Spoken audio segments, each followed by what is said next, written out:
a esta lectura. Les voy a ir poniendo algunos ejemplos para que queden claro. De repente la metáfora y la metonimia se parecen un poco, ¿no? Pero tienen una diferencia radical. Pero díganme ustedes si tienen alguna duda o comentario sobre la lectura.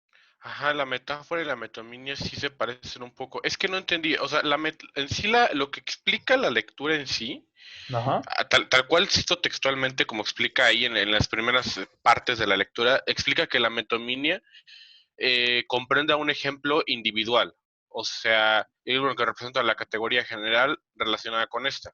O Ajá. sea, que la metonimia, por así decirlo, va ejemplificando individualmente qué representa cada una de las características generales que lo relacionan entre sí, ¿no? Exactamente. Y la, Bueno, ajá, dime. y la metonimia, la metáfora, perdón, esa es, por así decirlo, que solamente interpreta, ¿no? No estoy Eh, seguro de eso, porque si no sí, me... sí, mira, espérame, déjame admitir, Sí, ya, listo. Ajá, bueno, la diferencia esencial entre la metáfora y la metonimia es que ambas hablan de sustitución, o sea, ambas se basan en la sustitución. La diferencia de la metáfora es que nos permite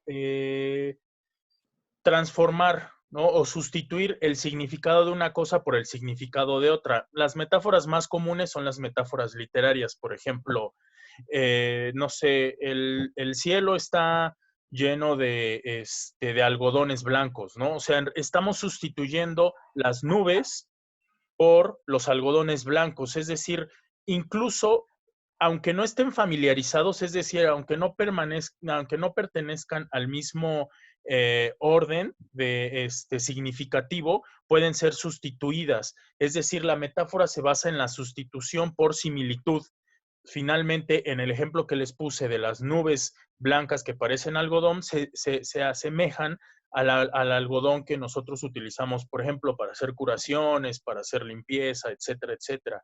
En cambio, la metonimia también se basa en la sustitución, pero por contigüidad, es decir, por la relación de causa y efecto o la relación espacio-temporal o la relación de un autor y su obra, es decir, la relación por contigüidad. Entonces, no sé si queda claro entre la diferencia entre la metáfora y la metonimia. Una se basa en la sustitución, sí, pero por significado, ¿no? ah, Pueden ok. guardar ciertas características, sí, pero en cambio la metonimia se basa en la sustitución, pero por contigüidad, es decir, por causa y efecto. Es por eso que les puse ahorita tengo algunos ejemplos para que más o menos queden claro. ¿Alguien más tiene alguna duda en específico? ¿Listo?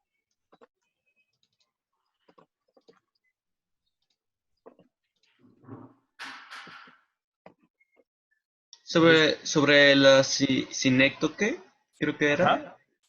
él lo representaba de el todo por una parte y viceversa, ¿no? Algo así.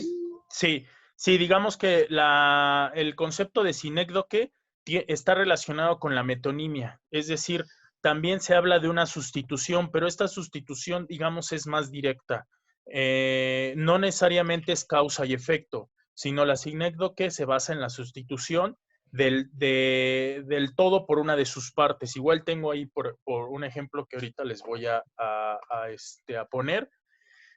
Digamos que metáfora, metonimia y sinécdote están relacionadas por el concepto de sustitución, es decir, sustituimos un signo por otro, ¿no? Como dice en la lectura, y voy a parafrasear un poco, dice que la metáfora puede involucrar una función de transferencia, es decir, se transfieren las cualidades de un signo a otro, como les explicaba el ejemplo de la metáfora literaria, ¿no? Ahorita vamos a ver alguna metáfora visual, pero la metáfora literaria es sustituir el signo por otro signo.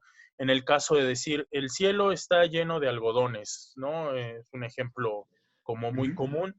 Me refiero a algodones en lugar de nubes. Estoy sustituyendo el signo nubes por el signo algodón. ¿Por qué? Porque tal vez tienen ciertas semejanzas, ¿no? Es decir, la textura, el color, la forma incluso. En cambio, la metonimia y la sinécdoque, la metonimia tiene que ver más por una sustitución por causa y efecto.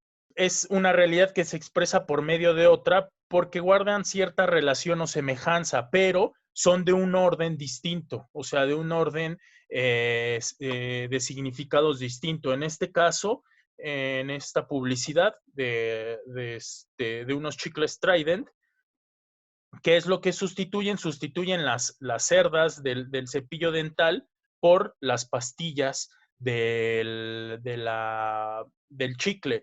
Si se dan cuenta, las pastillas del chicle, digamos, como signo, o precisamente como, en este caso, como un significante, no tiene nada que ver directamente con las cerdas del cepillo dental. Sin embargo, guardan cierta relación o semejanza por su forma, por su color.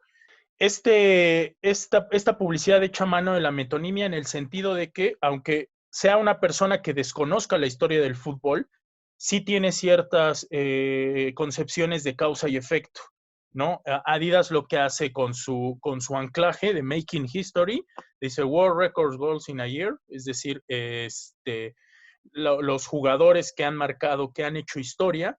Entonces, si se dan cuenta, en un lado tenemos un tenis viejo que data más o menos, déjenme acercar un poco, de 1972 con Gerhard Müller, y después en el 2012 con Leo Messi. Lo que hacen a través de la metonimia es mostrarnos toda la historia del fútbol resumida más bien en la historia de los tenis Adidas y su participación en los mundiales y cómo esta marca ha influido en la creación o generación de grandes campeones. Este es un ejemplo de metonimia, ¿no? Es la historia de la marca desde sus inicios hasta la actualidad a través del objeto que es el botín o la bota de fútbol. ¿Qué representa por metonimia a un jugador? ¿Por qué representa por metonimia a un jugador? Bueno, y por ende sus éxitos, representa por metonimia a un jugador porque es causa y efecto, es decir, un jugador de fútbol para jugar fútbol de manera adecuada necesita del botín de fútbol precisamente. Entonces, como les explicaba, la metonimia es más sencilla de utilizar en la publicidad o en toda la concepción visual porque todos tenemos una concepción de causa y efecto, ¿no? Esta relación que existe siempre. Les voy a compartir igual otra. Déjenme abrir por aquí otra. Igual de metonimia. Esta publicidad.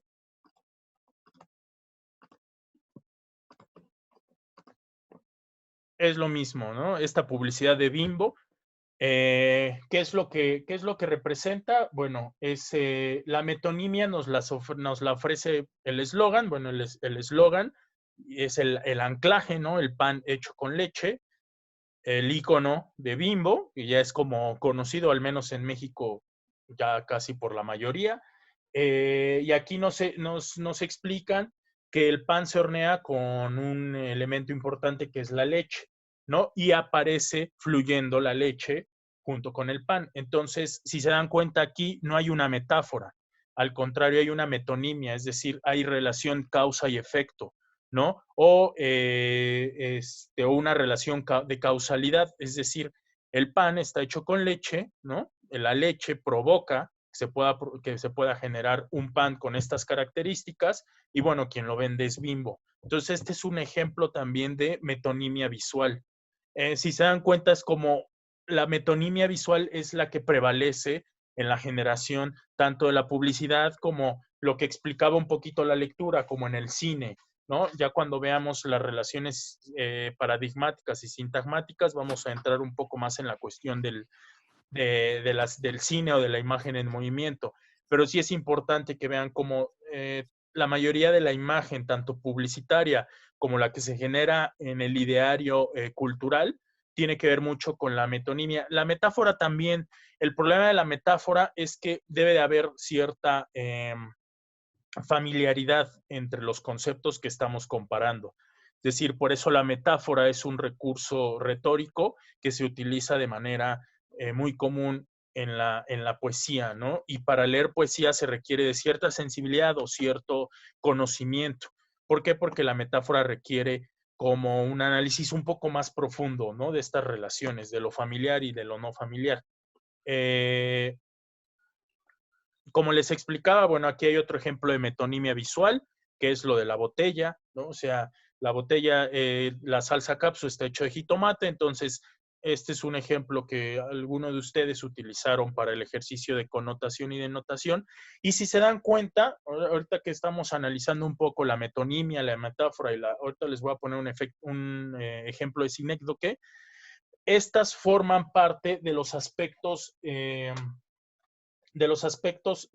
connotativos que ya habíamos visto, ¿no? Lo interesante es que tanto la metonimia como la metáfora y la sinécdoque, si recuerdan un poco la teoría de la tríada de Peirce, recuerden que la primeridad es la cualidad o los atributos, la segundidad es el objeto y la terceridad es el interpretante, que son conceptos que tienen que ver con leyes y con convenciones. Si se dan cuenta, las metáforas y las metonimias forman parte de la terceridad desde el aspecto de la teoría de Peirce. Es decir, sabemos que convencionalmente la salsa capsu está hecha de tomate, ¿no? Entonces, o bueno, en algunos lugares le dicen jitomate, hay una de tomate rojo, pues. Entonces, si se dan cuenta, las metáforas, las metonimias y las sinécdoques forman parte ya de las terceridades. Desde el concepto de Suso, tendrían que ver entonces con el significado, no sé, más o menos para ir relacionando los conceptos que hemos visto, es decir, desde el aspecto del significado, digamos, ya el significado como un concepto que se genera a partir de un significante, la metonimia, la metáfora y la sinécdoque forman parte de esta área. No sé si más o menos me voy explicando, tengan hasta aquí alguna duda. Profe, Hola. hola.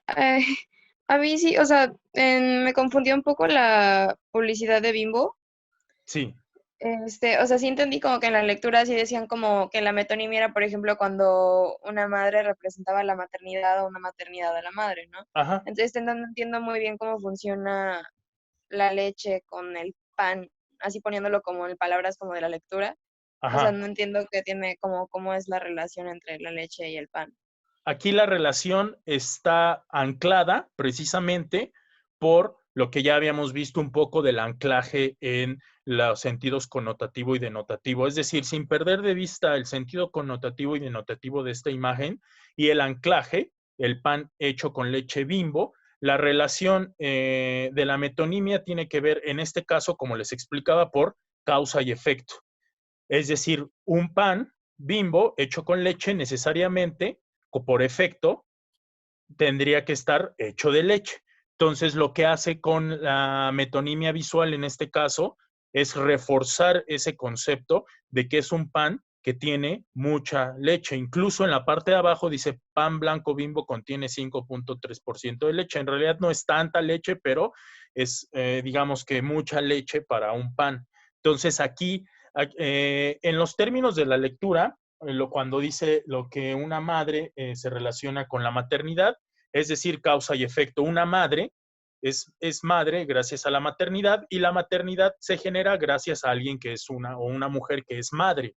Lo mismo sucede aquí, es decir, trasladan esta cuestión de la metonimia a la explicación de que un pan está hecho con leche. No sé si más o menos queda un poco clara la respuesta.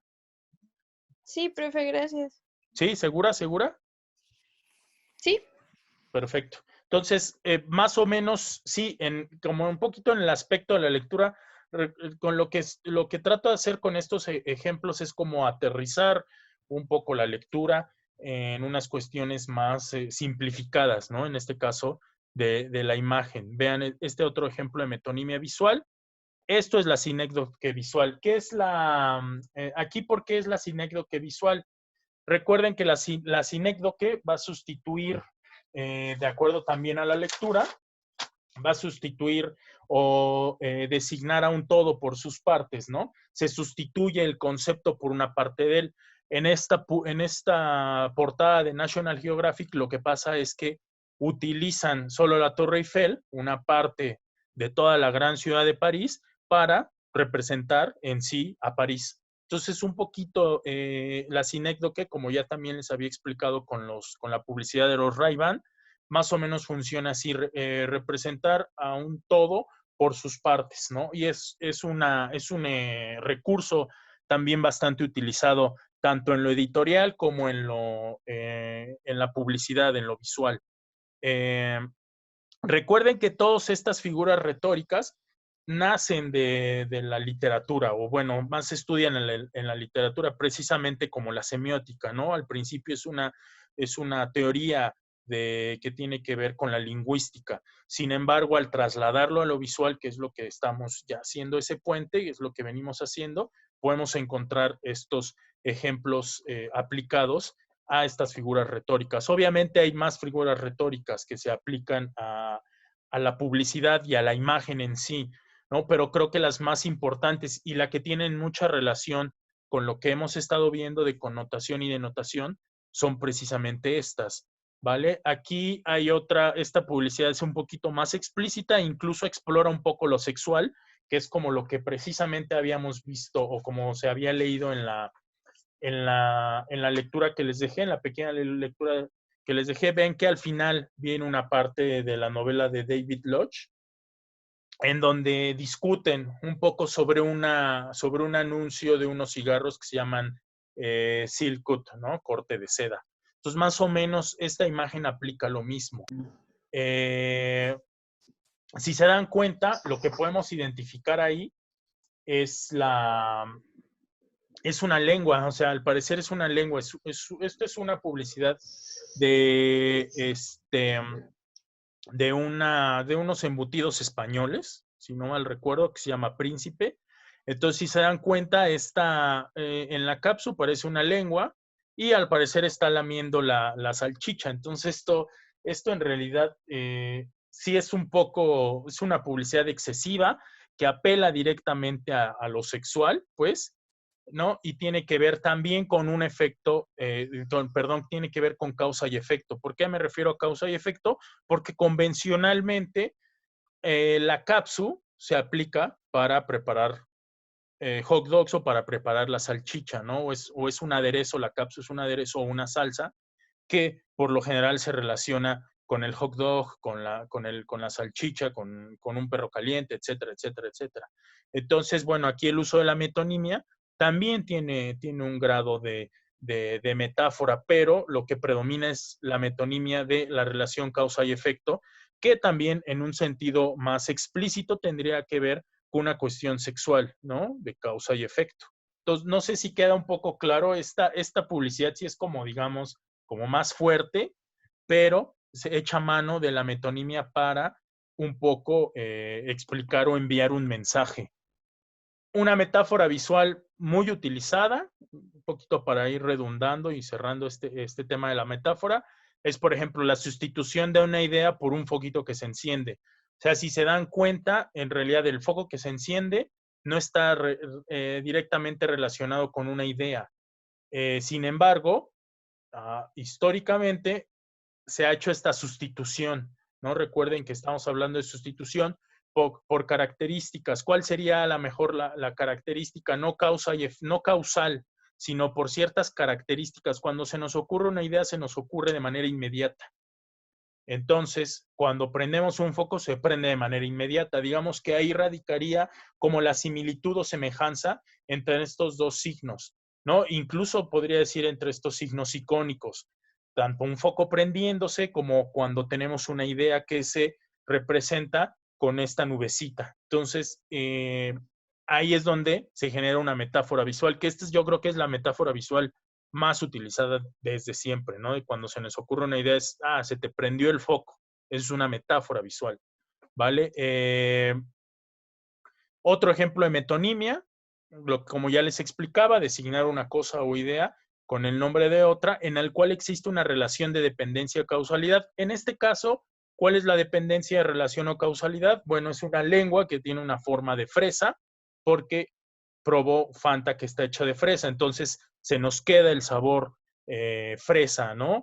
¿Qué es lo que quiere decir esta publicidad? Es que esta Fanta hecha de fresa tiene tanta fresa o tiene un sabor tan intenso que nos va a provocar precisamente o nos va a causar esta sensación de haber comido una fresa a tal grado que nuestra lengua se convierte en una fresa, ¿no? Entonces, este es otro ejemplo muy claro de metonimia visual aplicada, en este caso, en la publicidad.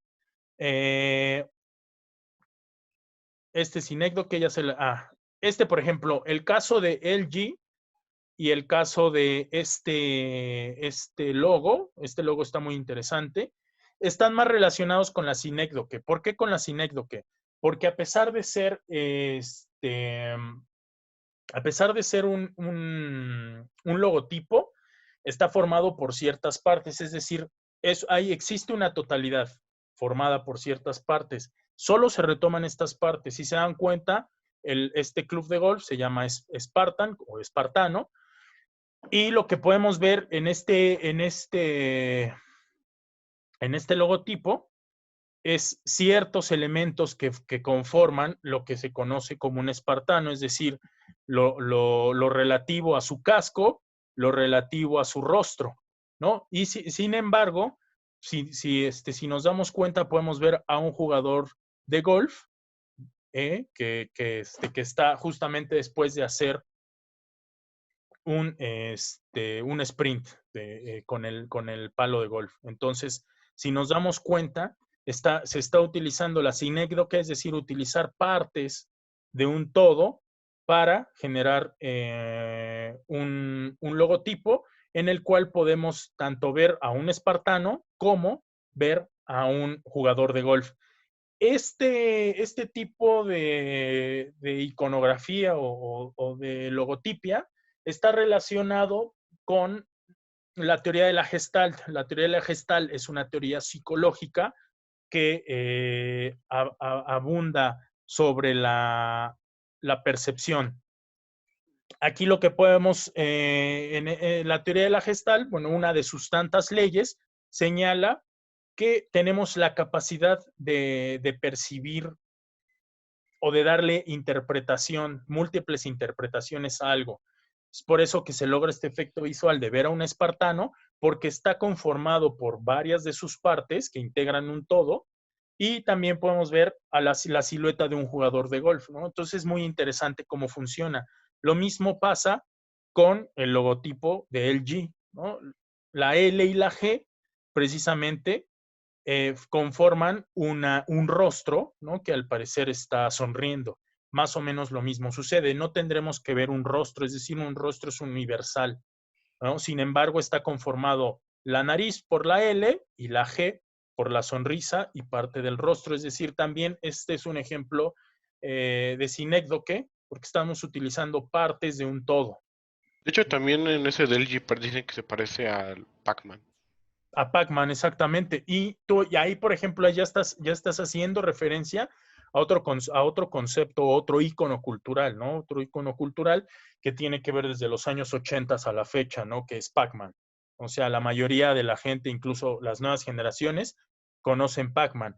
Y lo interesante de estos, un poco y yendo más allá, lo interesante de todos estos íconos es que además de perdurar en el tiempo, se van transformando, ¿no? Tengo varios amigos que comparten stickers y ahora hay un sticker donde aparece Pac-Man diciendo varias frases, ¿no? Entonces, de repente, estos íconos, ¿no? Que representaban algo se van transformando. Es por eso como la importancia, ¿no? Y lo que hemos estado leyendo un poco sobre la semiótica de Humberto Eco, de cómo esta iconografía, de cómo este simbolismo va trascendiendo la época y se va transformando, ¿no? Y genera nuevas representaciones o nuevas semiosis, que es lo interesante, y es un poco lo que retoman Humberto Eco, Roland Barthes y un poco de la semiosis infinita de Peirce, obviamente enfocándola más a lo visual, ¿no? Entonces tenemos una semiosis infinita que se basa precisamente en todo este imaginario visual que poco a poco se va transformando, ¿vale? Aquí hay otro ejemplo claro de sinécdoque, ¿no? Incluso utilizando la ley de contraste, un poco relacionada a la ley de la teoría Gestalt, un poco en la forma de contraste, se van creando de un animal, dentro de ese animal por perfiles, por contraste, se van formando otros animales, ¿no? Entonces es una forma como muy visual de generar contenido. ¿Tienen hasta aquí alguna duda? No, ¿Qué les pareció No. el ejemplo que pone, en la lectura que les dejé, el ejemplo que pone de la novela de David Lodge, cuando discuten sobre el anuncio de los cigarros, ¿no? Porque un poco la lectura señala que esta cuestión de la metáfora y la metonimia se utilizan un poco en lugares, sobre todo la metáfora, donde hay más restricciones en el caso del tabaco. Si no mal recuerdo, esta publicidad de Silcott es inglesa, ¿no? Cuando ya en Inglaterra las restricciones para la publicidad del tabaco son más fuertes, ¿no? Algo que en México recién sucedió. Ya no tenían que poner, si ahorita por ejemplo ya no pueden verse en las imágenes o en las series de televisión a personas fumando, a menos que sean en televisión abierta, me refiero. Entonces ya hay más restricciones, pero es precisamente este tipo de anuncios se utilizaron mucho en países donde las restricciones al tabaco eran más duras, ¿no? O se hicieron legislaciones más estrictas para evitar apología del tabaco. Entonces, me pareció interesante esta lectura porque a través de un ejemplo como más amigable en la cuestión de que no es tan teórico, explicaba un poco la diferencia entre la publicidad de Silco y la publicidad de Marlboro. La publicidad de los cigarros corte de seda explica más o menos que tiene más metáforas, ¿no? O sea, la tela, el corte, que tiene que ver con una metáfora de la sexualidad, ¿no? Del que fuma esos cigarros es un hombre que tiene poder sobre las mujeres, que tiene cierto poder de seducción. ¿Por qué? Porque la tela suave, con ciertas curvas y formas, representa a la mujer y el corte a la penetración, ¿no? O sea, es como algo fuerte. En cambio, la publicidad de Marlboro, perdón, es más metonímica. ¿Por qué? Porque hay causa y efecto. Ahí no se tiene que ocultar tanto que el vaquero tal vez fuma Marlboro porque eso lo hace ser pues más macho, más hombre, o tener una vida más libre, o ser más cercano a estos cowboys que viven sin ley, ¿no? Que se rigen por ellos mismos. Entonces, me gustó cómo hizo esta diferenciación entre en la publicidad de unos cigarros que están dirigidos hacia un cierto tipo de público y otros cigarros que están dirigidos hacia otro cierto tipo de público. Es por eso que al principio de esta discusión les planteaba que el aspecto metonímico es más sencillo de usar y es del cual echan mano la mayoría de los publicistas, porque puede llegar a un público más amplio, ¿no? No es necesario tener tantos conocimientos de semiótica o de retórica visual para entender un mensaje de este tipo. En cambio, la metáfora, si se dan cuenta, el anuncio de la lectura, el del corte de seda o Silcott, sí es más complejo de analizar, ¿no? O sea, no cualquiera entiende que la seda representa a una mujer, ¿no? Y el corte, pues, a la vagina o a una penetración. Entonces, no sé si me explico. Igual, la sinécdoque es aún todavía un concepto un poco más simple en ese sentido, porque se utiliza una parte por la totalidad y nosotros entendemos esa totalidad. Siempre y cuando todas estas figuras retóricas visuales funcionan, recuerden, por cierto tipo de convención o familiaridad, ¿no? A lo mejor en otras culturas donde no están relacionadas con esta carga visual, estas figuras no funcionarían. No sé, me refiero a lo mejor a alguna tribu que no tiene contacto con Occidente, no sé, en el centro del Amazonas. Pues obviamente si ellos ven esta publicidad simplemente no la entenderían porque no están relacionados cultural ni convencionalmente con, por ejemplo, el aspecto del fútbol, con el aspecto de los cigarrillos, con el aspecto de la salsa capsu, etcétera, etcétera, etcétera. Entonces, lo interesante del estudio de la semiótica que hemos estado viendo y de la semiótica de la imagen es que está muy relacionada con todo lo cultural, y yo creo que ese es el gran aporte, alejado un poco de todo lo técnico, tanto de Peirce como de Saussure, que van abriendo brecha para que se discuta cómo la semiótica, como una teoría general de los signos, está relacionada con todo lo cultural, ¿vale? ¿Hasta aquí tienen algún comentario, chicos, de la lectura? ¿Alguna otra duda? Profe, Dime. sí, en alguna parte de la lectura habla sobre cómo la metáfora, me parece, es vertical Ajá. y la metonimia horizontal y algo así. La verdad es que sí me confundió un poco esa parte. Lo que refiere un poco la lectura es que la metáfora tiene que ver más con lo paradigmático. ¿A qué se refiere con lo paradigmático? Dentro del estudio de la semiótica, para organizar los signos, no sé, esta es una lectura que les voy a pasar después para que quede más en claro, pero si se dan cuenta, acá tenemos el eje vertical y el eje horizontal. Tenemos el eje sintagmático y el eje paradigmático. Si se dan cuenta, en el eje paradigmático tenemos la sustitución, es decir, si convirtiéramos la imagen en una frase, tendríamos en el eje paradigmático, cambiaríamos conceptos y le daríamos diferentes sentidos tanto a la imagen como a la frase. Es decir, si notan aquí un poco este ejemplo, tenemos la frase el hombre lloró. Sin embargo, en el eje paradigmático tenemos, de un lado tenemos aquí la palabra niño y aquí cantó, murió y lloró. Entonces, nosotros podemos sustituir, como en la metáfora, como lo que les he estado explicando, podemos sustituir alguna de estas palabras, o en este caso, alguna de las partes de la imagen por otra, y generamos un nuevo sentido. Es decir, la metáfora está más en este tipo de eje porque habla de sustitución por otros elementos que a lo mejor pueden tener ciertas características en el caso de la imagen, como ya les explicaba, cuando comparamos las nubes con los algodones, tienen cierta relación, pero corresponden a otro orden de códigos o otro orden simbólico. En cambio, la metonimia está más en el eje sintagmático porque es consecución de una cosa u otra, es decir, causa o consecuencia. Aquí en esta frase tenemos el hombre lloró, es decir, hay una causa y una consecuencia, ¿no? No sabemos por qué lloró, pero obviamente hubo una causa que generó la consecuencia, que es lloró. Es decir, el eje sintagmático está más relacionado con la metonimia, como les explicaba en el ejemplo de la capsu, ¿no? La salsa capsu está hecha de tomate rojo, causa-consecuencia. Entonces, digamos que están sobre ese eje sintagmático, es decir, existe causa-consecuencia, o están relacionadas precisamente por la causalidad. En cambio, la metáfora sustituye.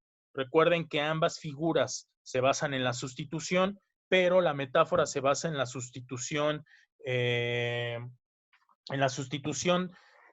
de una imagen o de un icono o de un significado por otro, sin que necesariamente pertenezcan al mismo orden, ¿no? En cambio, la metonimia es una relación de sustitución, pero por causa y efecto, por causalidad. No sé si queda un poco claro. Esta lectura de los paradigmas y los sintagmas es un poquito más larga y más compleja. Es la siguiente lectura que vamos a ver, como para que ya quede bien clara esta cuestión de cómo se reagrupan o cómo se ordenan los códigos visuales dentro de la semiótica de la imagen, ya con estos conceptos. Y más o menos esta es la relación que guardan tanto el sentido connotativo, denotativo, la metáfora, la metonimia, la sinécdoque, por ende, y lo último que es el paradigma y el sintagma, que ya son conceptos que incluso son aplicados tanto a la publicidad como a la mayoría de las artes visuales, ¿no? Incluido el cine. La metáfora se refiere al eje paradigmático porque en la metáfora intercambiamos signos. o intercambiamos, bueno, en el caso, siendo más específicos, estamos intercambiando significados. Es decir, vuelvo al ejemplo, ¿no? Cualquier metáfora que a ustedes se les ocurren, no sé, sus dientes brillan como perlas. Entonces, ¿cuál es la relación metafórica entre dientes y perlas? Tal vez el color y el brillo. ¿A qué se refiere con un eje paradigmático? En que puedo decir, sus dientes brillan como diamantes. Es decir, ya cambié de perlas a diamantes. Siguen, la perla y el diamante sigue perteneciendo tal vez al mismo grupo, que son piedras preciosas, pero a lo mejor podría decir, sus dientes están tan blancos como una perla, o sus dientes están tan blancos como, no sé, se me ocurre, como un grano de elote. No sé, es un decir, ¿no? Entonces, la metáfora está en el eje paradigmático. Paradigma se refiere a que podemos sustituir con diferentes conceptos, con diferentes órdenes de significados, tanto una imagen, ya sea, bueno, tanto como un signo visual o como un signo escrito, podemos ir cambiando por diferentes conceptos y le vamos dando diferentes sentidos a una misma idea. En cambio, en la metonimia, cuando es el eje sintagmático, se refiere a una consecución, ¿no? Cuando hablo de sus dientes brillan como, ese es el eje sintagmático o de la metonimia, porque estoy diciendo que existe una relación de causa y efecto, en que sus dientes están brillando como perla o como elote blanco. No sé si me queda claro. Existe una relación diferente, causa y efecto, y en la metonimia y en la metáfora, sustitución por otro orden. Al fin y al cabo, ambas hablan de sustitución, pero una es por la relación de causalidad o de causa y efecto, y la otra es por una relación de similitud, ¿no? O parecido entre ciertos elementos de los signos que estamos utilizando. Ok, ¿Vale? gracias, profe. Órale, chicos, cuídense entonces, nos vemos el miércoles, nos estamos escribiendo. Gracias, profe, nos vemos. Cuídese igual. No, profe. Adiós, profe. Cuídense, chicos.